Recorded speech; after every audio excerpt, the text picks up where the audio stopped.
Assalamualaikum warahmatullahi wabarakatuh.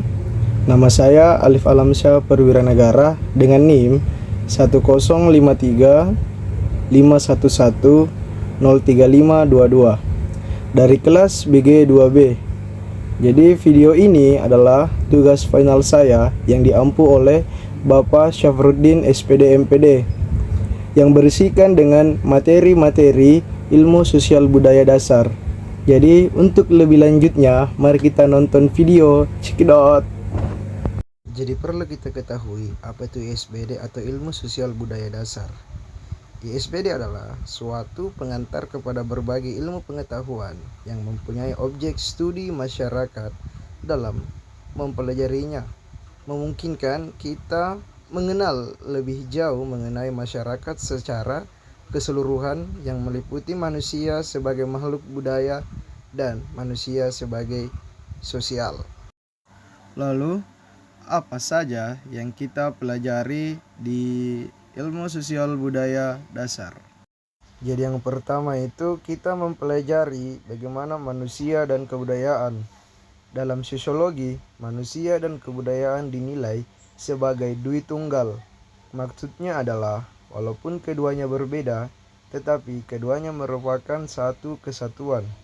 Manusia menciptakan kebudayaan dan setelah kebudayaan itu tercipta, maka kebudayaan yang mengatur hidup manusia agar sesuai dengannya. Bagaimana cara timbal balik antara manusia dan kebudayaan? Terdapat hubungan timbal balik antara kebudayaan dengan masyarakat. Masyarakat itu yang menghasilkan kebudayaan, sedangkan kebudayaan itu yang menentukan corak masyarakat. Jadi, antara manusia dan kebudayaan merupakan satu kesatuan yang memiliki hubungan yang sangat erat dan tidak dapat dipisahkan satu sama lain. Lalu, apa fungsi kebudayaan? Jadi yang pertama itu suatu hubungan pedoman antara manusia atau kelompok. Kedua, wadah untuk menyalurkan perasaan-perasaan dan kehidupan lainnya. Dan yang ketiga, bimbingan kehidupan manusia. 4. Sebagai pembeda antara manusia dan binatang. Lanjut yang kedua, manusia dan peradaban.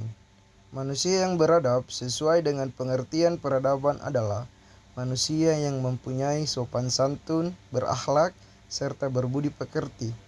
Manusia yang beradab dapat ditemukan dengan mudah di kawasan peribadatan, karena kawasan tersebut dianggap sebagai kawasan suci untuk melaksanakan ibadah kepada Tuhan. Antara manusia dan peradaban mempunyai hubungan yang sangat erat, karena di antara keduanya saling mendukung untuk menciptakan satu kesatuan yang erat sesuai dengan kodratnya. Suatu peradaban timbul karena ada yang menciptakannya, yaitu diantaranya ada faktor manusianya yang melaksanakan peradaban tersebut.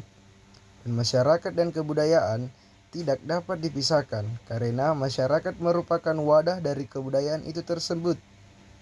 Sehingga manusia melahirkan kebudayaan yang dianggap sebagai nilai-nilai yang hidup bagi masyarakat. Manusia dan peradaban adalah hal yang tidak bisa terpisahkan, karena manusia itu memiliki cipta, rasa, dan karsa. Cipta, rasa, dan karsa itu yang menimbulkan perkembangan pengetahuan yang berasal dari suatu budaya. Manusia sebagai makhluk individu dan sosial.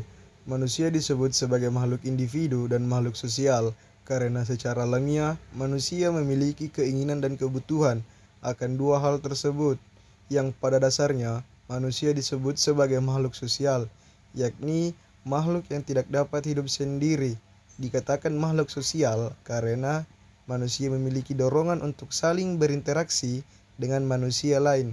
Misalnya hidup berkelompok, manusia secara berkelompok karena memiliki kepentingan dan ketujuan yang sama bagi peradaban. Selanjutnya manusia, nilai dan moral.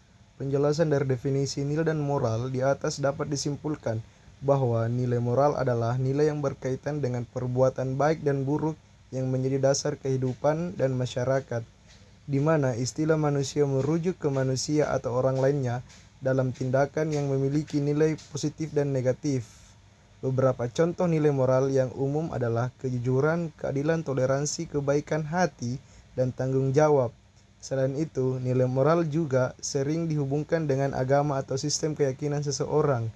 Walaupun nilai moral juga bisa berasal dari sumber-sumber lain, seperti filsafat atau norma-norma masyarakat. Manusia, hukum, dan keteraturan. Apa yang dimaksud dengan hukum? Pengertian hukum adalah suatu sistem peraturan yang di dalamnya terdapat norma-norma dan sanksi-sanksi yang bertujuan untuk mengendalikan perilaku manusia, menjaga ketertiban dan keadilan, serta mencegah terjadinya kekacauan hukum yang dibentuk untuk menjaga keseimbangan kepentingan masyarakat sehingga tercipta ketertiban dan keadilan yang dapat dirasakan oleh semua orang dalam masyarakat dan yang bersangkutan. Manusia, keragaman, dan kesederajatan. Kesederajatan adalah suatu kondisi di mana dalam perbedaan dan keragaman yang ada pada manusia, tetapi memiliki satu kedudukan yang sama dan satu tingkatan hierarki. Faktor-faktor yang mempengaruhi keberagaman antara lain terdiri faktor yang berasal dari luar masyarakat dan dari dalam masyarakat. Manusia, sains, dan teknologi. Hubungan manusia dengan sains dan teknologi merupakan hal yang biasa karena manusia tidak akan lelah akan keinginannya, serta sains merupakan sumber ilmu yang tidak ada habisnya dan teknologi merupakan cipta karya dari manusia tersebut. Manusia dan seni. Seni mempunyai perasaan dalam kehidupan manusia untuk memenuhi kebutuhan-kebutuhan hasrat, mengungkapkan atau menyatakan perasaan pribadi mengenai aspek-aspek pokok kehidupan sehari-hari, tentang kelahiran, cinta, perkawinan, iri hati, dan kematian. Terakhir, manusia dan lingkungan.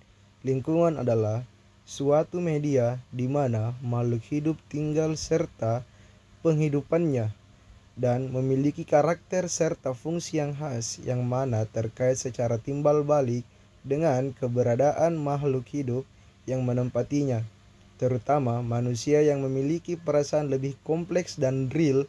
Hubungan manusia dan lingkungan hidup.